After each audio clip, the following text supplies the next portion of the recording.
প্রিয় সুধী, আসসালামু আলাইকুম। আমি ডাক্তার মোহাম্মদ আব্দুল মান্নান, সিনিয়র প্রভাষক, Manikganj homeopathic medical college, senior consultant, homeopathic foundation hospital, Kazipara, Mirpur, Dhaka. আজকে আপনাদের সাথে একটি গুরুত্বপূর্ণ বিষয় নিয়ে কথা বলতে যাচ্ছি। বিষয়টি আমরা এই ধরনের সমস্যা কিন্তু অনেকের ভিতরে আমরা দেখে থাকি। সেটা হচ্ছে যে নাকে ঘ্রাণ না পাওয়া অথবা নাকে গন্ধ না পাওয়া।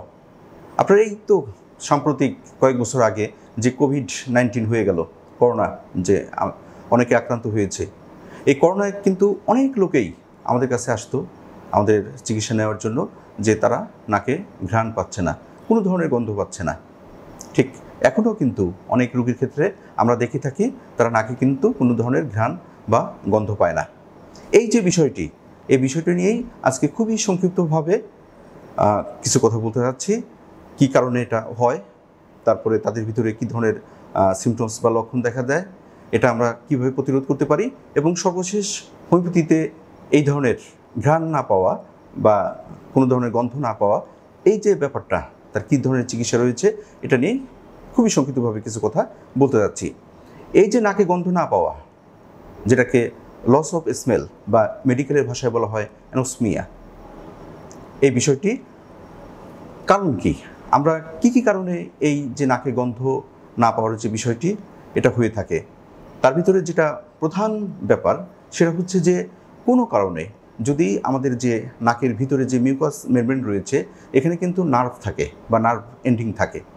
এই নার্ভগুলো যদি কোনো কারণে ক্ষতিগ্রস্ত হয়, কোনো কারণে যদি এই নার্ভগুলো ড্যামেজ হয়ে যায়, এটা পার্শিয়াল হতে পারে বা কমপ্লিট হতে পারে, তাহলে কি হয়, তখন কিন্তু নাকে কোনো ধরনের গন্ধ পাওয়া যাবে না, যদি কমপ্লিট এটা ড্যামেজ হয়ে যায়।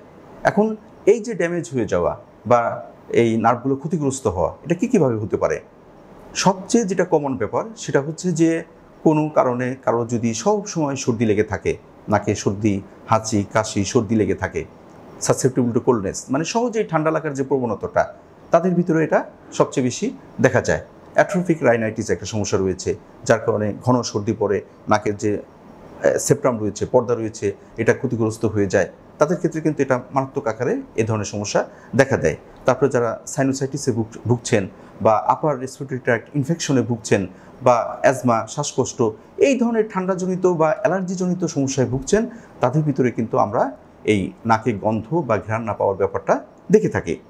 তারপরে কিছু রোগ রয়েছে, বয়স্কদের কিছু রোগ রয়েছে, যেরকম অ্যালঝেইমার্স ডিজিজ, পার্কিনসন্স ডিজিজ, অথবা এমনও হয়ে থাকে যে হয়তো যারা ব্লাড প্রেশার, তারপরে স্মোকিং করে, অথবা হাই ব্লাড প্রেশার তো রয়েছে, ডায়াবেটিসে আক্রান্ত রয়েছে, এই ধরনের বা ক্যান্সার আক্রান্ত, তাদের ভিতরেও কিন্তু আমরা দেখেছি যে এই নাকে গন্ধ না পাওয়ার ব্যাপারটা কিন্তু প্রকট আকার অনেকের ক্ষেত্রেই ধারণ করে থাকে। এখন কি সিমটমস পাওয়া যায়? এই যে নাকে গন্ধ পাওয়া যাচ্ছে না, এটা তো এক নম্বর সিমটমস। তার ভিতরে কেউ কেউ এসে বলে যে টোটালি, মানে কোনো ধরনের গন্ধ পাওয়া যায় না, আবার কেউ কেউ বলে যে পার্শিয়াল বা অল্প স্বল্প পাওয়া যায়। এই ধরনের রোগীদের ভিতরে একটা জিনিস দেখা যায়, সেটা হচ্ছে যে খাবারের অরুচি। আপনারা জানেন যে এই যে স্মেল এবং টেস্ট, এটা কিন্তু পরস্পর সম্পর্কযুক্ত। অর্থাৎ আপনি যদি কোনো খাবারের গন্ধ না পান, সেই খাবারের প্রতি কিন্তু আপনার তেমন একটা ভালো আকর্ষণ বা খাবারের প্রতি সেরকম আপনার খাবার প্রতি যে আকর্ষণ, এটা কিন্তু থাকবে না। তারপরে যেটা হয় যে অল্টার টেস্ট বলা হয়, যে আপনার একটা জিনিসের স্বাদ যেরকম হওয়ার কথা, কিন্তু দেখা যাচ্ছে যারা নাকে গন্ধ না পায় তাদের কিন্তু অন্য ধরনের সে স্বাদটা তাদের লাগে। এবং এই কারণে দেখা যায় যে রুগীরা সবসময় একটা ডিপ্রেশনে ভুগতে থাকে, অর্থাৎ সে নাকি কোনো ভালো মন্দ খারাপ কোনো ধরনের গন্ধ সে পাচ্ছে না, এই জন্য তার সবসময় একটা মানসিক একটা ডিপ্রেশন বা হতাশার ভিতরে সে থাকে। তারপরে এই ধরনের লোকের ভিতরে কিছু দেখা যায় যে যেহেতু ঠান্ডাজনিত ব্যাপার, তাদের ভিতরে হেডেক, মাথা ব্যথার ব্যাপারটা, নাক বন্ধ হয়ে থাকার ব্যাপারটা, এই ধরনের ব্যাপারও কিন্তু সাইনোসাইটিসের ব্যাপারটা, এই ধরনের সমস্যা কিন্তু তাদের ভিতরে থাকে। এখন কমপ্লিকেশনসের ভিতরে আরও দু একটা কথা বলা যায়, সেটা হচ্ছে যে ফুড পয়জনিং। আপনি যেহেতু ঘ্রাণই পাচ্ছেন না, এটা একটা খাবার কি নষ্ট হয়ে গেছে বা একটা খাবার কি ভালো আছে, এটা তো আপনি বুঝতেই পারছেন না। অনেক সময় দেখা যায় যে এই ধরনের মানে নষ্ট খাবার খেয়েও কারো ফুড পয়জনিংয়ের সমস্যা হয়। আবার দেখা যাচ্ছে যে আপনি যেহেতু নাকি কোনো ঘ্রাণ পান না, হয়তো কোনো জায়গা একটা জিনিস পুড়ে গেছে বা একটা জিনিস ধোয়া বা একটা অ্যাক্সিডেন্ট হয়েছে, কিন্তু আপনি কোনো ঘ্রাণ পাচ্ছেন না। এসবের কারণেও কিন্তু আপনার অ্যাক্সিডেন্টাল কোনো সমস্যাও কিন্তু হতে পারে।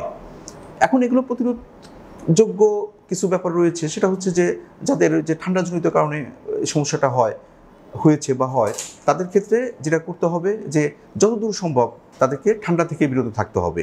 বা কারো যদি সাইনোসাইটিসের সমস্যা থাকে বা নাক ঘাড় বাঁকা থাকে বা সবসময় ঠান্ডা লাগার প্রবণতা থাকে, তাদের কিন্তু ভালোভাবে চিকিৎসা করাতে হবে। তা না হলে কিন্তু একসময় এই নাকের যে নার্ভগুলো রয়েছে এগুলো ড্যামেজ হয়ে যায়, নাকের ক্ষতিগ্রস্ত হয়ে আমাদের যে শ্বাস বা এই ধরনের গন্ধ না পাওয়ার ব্যাপারটা তাদের ভিতর দেখা যেতে পারে। পরিশেষে আমি হোমিওপ্যাথি ট্রিটমেন্টের কথা বলতে যাচ্ছি, সেটা হচ্ছে যে আমাদের একটা অভিজ্ঞতা হয়ে গেছে, বিশেষ করে এই করোনার সময় অনেক লোকেরই তাদের নাকে কিন্তু কোনো ঘ্রাণ পেত না। পরবর্তীতে আমরা দেখলাম যে বেশ কিছু হোমিওপ্যাথিক ওষুধ রয়েছে যেগুলো মানে কজ অনুযায়ী, কারণ অনুযায়ী রোগীর স্বাভাবিক যে মানে কনস্টিটিউশনাল বা সামগ্রিক অবস্থা বিবেচনা করে যদি ওষুধগুলো প্রয়োগ করা হয়, তাহলে দেখা যায় কি এই যে নাকের যে ঘ্রাণ না পাওয়া বা নাকে গন্ধ না পাওয়া বা অ্যানোসমিয়া যে সমস্যাটা, এটা কিন্তু ভালোভাবে ট্রিটমেন্ট করা যায়। এবং আমরা প্রতিনিয়তই দেখছি যে নাকে যারা গন্ধ পাচ্ছেন না, তাদের ক্ষেত্রে কিন্তু হোমিওপ্যাথিক ওষুধ যথেষ্ট ভালো কাজ করে। অবশ্যই এক্ষেত্রে ভালোভাবে বুঝে কজটাকে ভালোভাবে নির্ধারণ করে যদি হোমিওপ্যাথিক ওষুধ প্রয়োগ করা যায়, তাহলে এই নাকে গন্ধ না পাওয়া বা নাকে ঘ্রাণ না পাওয়া বা লস অফ স্মেল বা অ্যানোসমিয়া যে সমস্যাটা, এটা কিন্তু সহসা এবং খুব দ্রুত সমাধান করা সম্ভব। তাহলে বন্ধুরা, আজকে এই পর্যন্তই। আপনারা ভালো থাকুন, সুন্দর থাকুন। আল্লাহ হাফেজ।